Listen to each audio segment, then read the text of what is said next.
Nairobi hapo majamaa.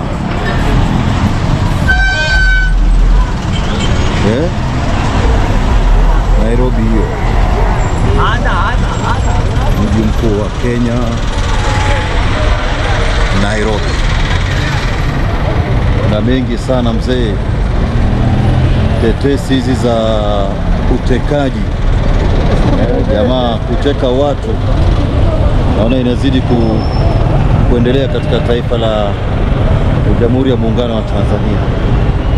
Sasa amemkuta mwanachama kindakindaki wa CCM, amekuwa kiongozi katika nyadhifa mbalimbali katika chama tawala, hadi pale ambapo alipoamua kubwaga manyanga na kuamua sasa kuichokonoa ama kuitekenya kiasi cha haja serikali ya awamu ya 6.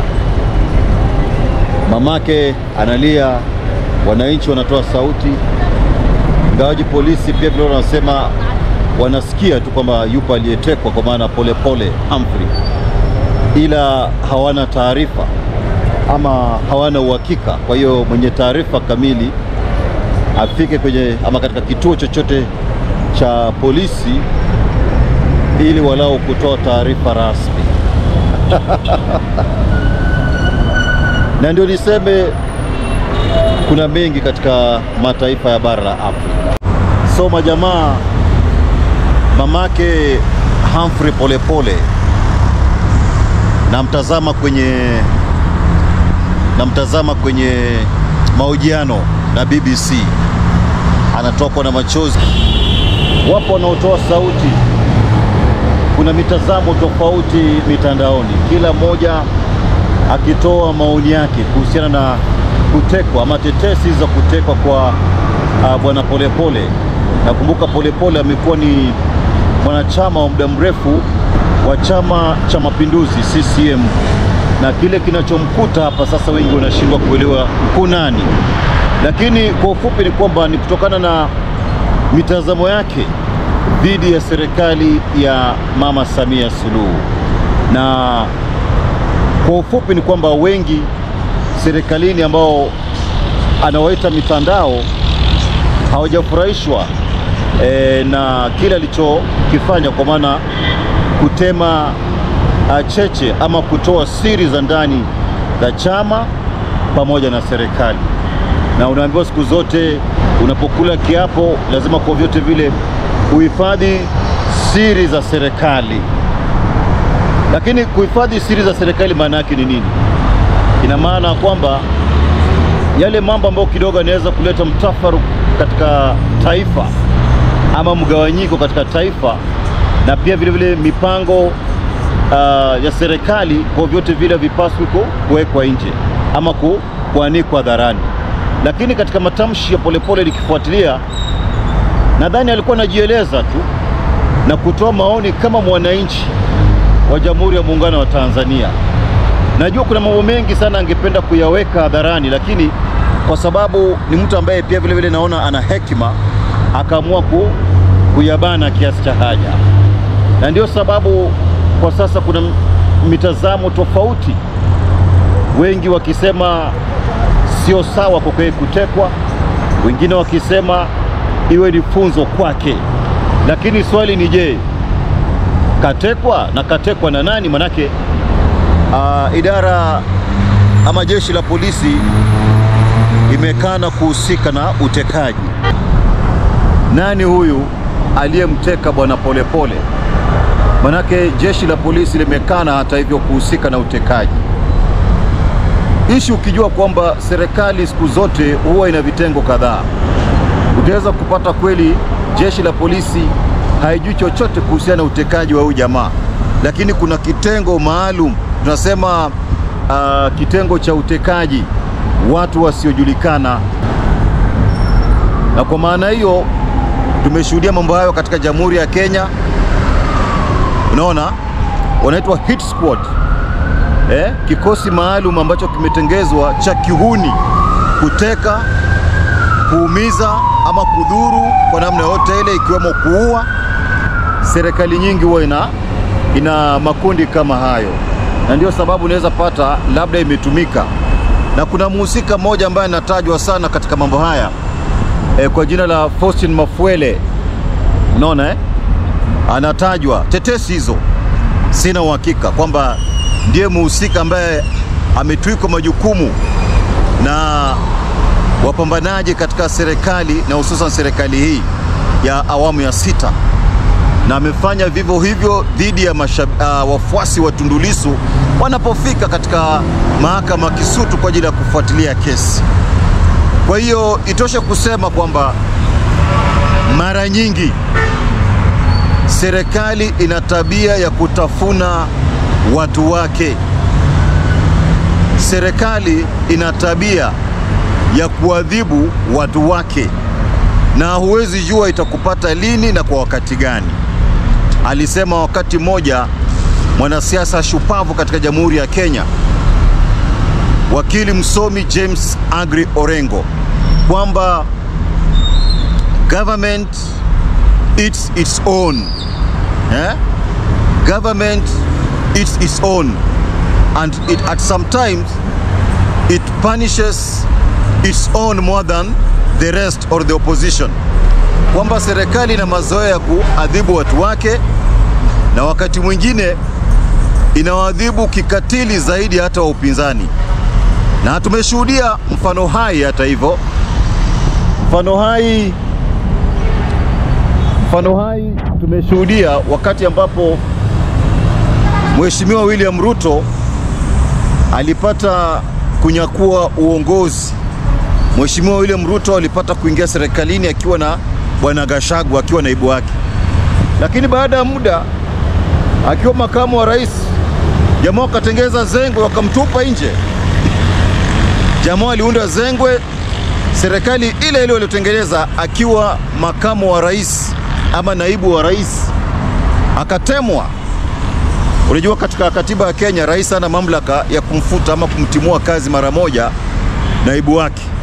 Kwa hiyo alitumia genge, kwa maana ama nisema alitumia wabunge katika bunge la seneti na bunge la kitaifa. Na pia kilichochochea pakubwa ni kwamba Bwana Gachagua pia vile vile hakuwa na mahusiano mazuri na baadhi ya viongozi. Itoshe kusema pia vile vile Museveni aliwahi mvuruga Besigye, alikuwa mtu wake wa karibu. Amemvuruga Mbabazi, alikuwa naibu wa rais wakati fulani. Kwa hiyo ni kawaida sana katika utaratibu wa utawala ama tawala mbalimbali barani Afrika. Na ndio sababu naona yanamkuta Bwana Polepole, jamaa alikuwa na ushawishi mkubwa katika serikali ya John Pombe Magufuli, na yeye mwenyewe pia vile vile alikuwa na uzoefu wa kutosha katika utaratibu wa kuendesha chama wana Nairobi hiyo bana.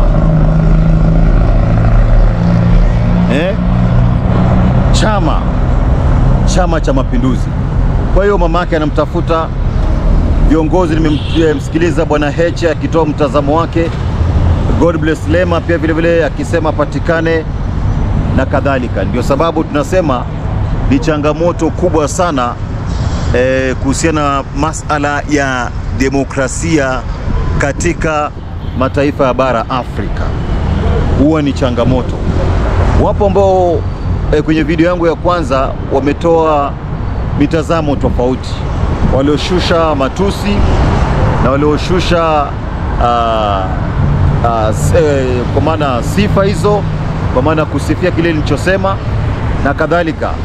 Ni dunia ya demokrasia, uhuru wa kujieleza.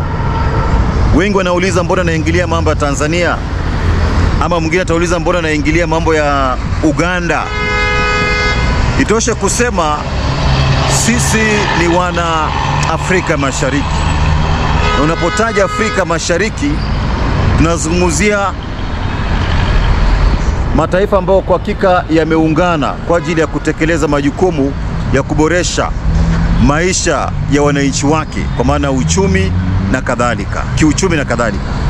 Na ndio sababu kuna nyimbo ama wimbo wa Jumuiya ya Afrika Mashariki imetungwa takriban miaka 5 iliyopita, kwamba tuungane sote kwa pamoja kwa ajili ya kutekeleza majukumu yetu kama wana Afrika Mashariki. Na hata katika wimbo wa taifa wa Tanzania, Mungu ibariki Afrika, bariki viongozi wake, watoto, wanawake na watu wake. Mungu ibariki Tanzania. Unaona? Na pia vile vile taratibu hizo za kuweza kutumia nyimbo za mataifa yote haya kwa ajili ya kufanikisha uwiano na muingiliano kwa faida ya mafanikio tunayopigania kama mataifa. Kwa hiyo tunasubiri kusikia kutoka kwa Rais Samia. Tunasubiri kusikia pia vile vile kutoka kwa viongozi husika. Manake uchaguzi unakaribia. Je, tutakwenda katika uchaguzi akiwa ipo hai, akiwa amepatikana, amefikishwa mahakamani, ama itakuwaje? Nilivyosema hapa awali, so tunasubiri kuona itakuwaje. Government it's its own. Serikali inatafuna wa kwake. Kuna wakati nakumbuka Nape Nnauye, baada ya kuonekana amekwenda kinyume na utaratibu ama matamanio ya serikali ambayo alikuwa akiitumikia, yeye mwenyewe akiwa ni waziri mwenye dhamana michezo, sanaa na utamaduni, wakati huo alivamiwa na watu wasiojulikana ambao kwa njia rahisi, manake walionekana na mabastola na kadhalika, na walifanya mchana peupe. Isingelikuwa ni jitihada za Kitenge kwa wakati husika, manake mwandishi wa habari ule Maulidi Baraka wa Kitenge kufika kwa wakati na kuambia wanaharibu watulie, mambo angekuwa hatari. Hata hivyo, mwishowe aliungama dhambi zake na kaingia Ikulu kwa ajili ya kuendelea kuitumikia taifa, wakina Januari Makamba na kadhalika. Kwa hiyo unapokuwa serikalini, kwa makini, manake wakati wote ule mambo yanaweza kubadilika na ukajikuta pabaya. Tuombeane mema ili walau tuwe na mataifa ambayo kwa hakika yana ustawi wa kipekee, viongozi ambao wanatekeleza wajibu wa kupigania wananchi kwa ajili ya utawala bora na maisha ambayo kwa hakika yana manufaa kwa wote. Keep it Bonga Tube Media, ladies and gentlemen. Kumbuka kusubscribe kwenye YouTube Bonga Tube Media pamoja na Habari 254, na pia vile vile kwenye Facebook tufuate, comment, like, share kwa ajili ya kufanikisha gumzo mbalimbali. Huyu hapa pia vile vile mti yangu bwana, inakuaje? Niko fresh kaka, wasemaje? Nairobi vipi bwana? Nairobi kumetulia, hewa iko safi. Tuendelea kujituma bana. Yafaa. Ujumbe kwa wana Afrika Mashariki bana. Wana Afrika Mashariki waungane na tusemezane ukweli. Viongozi wakilala katika kazi zao waelezea tu kweli, na pia viongozi wanajituma na wanapenda wananchi wao. Ukipoki barua wewe ifanye na roho moja. Asante. Sio dhuluma. Hiyo mambo ya dhuluma wachana. Ukipo kazi ni kazi Mungu amekupatia. Asante. Sawa sawa bana. Muhimu sana, unaweza kuona mpamba. Wape jina. Naitwa Kevin. Unanipata pale, mimi ni videographer moja hatari sana. Unanipata pale social media Kevo Keren. Unaweza ni follow pia. Kevo_Keren. Pale ni Instagram. Na pia Twitter niko vile vile kwa jina kama hilo. Umesikia mambo ambayo yanaendelea Tanzania bana? Mambo Tanzania nimesikia but sijafuatilia. Mambo tumekuwa mingi yani. Haya, safi sana bana. Tupo bana, tunapunga unyunyu tukitazama jinsi magari yanavyopita katika barabara kuu hii ya Uhuru. Yaani tunasikia raha tu hapa hivi. Barabara za juu, unaona shughuli zinapigwa vizuri. Moja kwa moja ukielekea Mombasa huko. Sodaktum.